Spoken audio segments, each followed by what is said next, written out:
नमस्कार दोस्तों, मैं संजय सचदेवा राधे कृष्णा रियल एस्टेट से आज आपके लिए लाया हूँ दिल्ली की प्राइम लोकेशन पर द्वारका मोड़ मेट्रो स्टेशन से मात्र 500 मीटर की दूरी पे एक 80 गज का प्लॉट।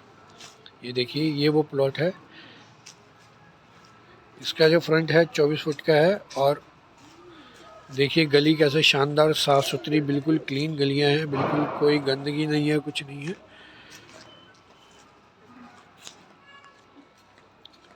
आपको ये अगर पसंद आ रहा है और ये 2 साइड ओपन है। इसकी ब्यूटी यही प्लॉट की यही है कि 2 साइड ओपन है। ये देखिए बैक साइड में भी छोटी गली है 10 फुट की।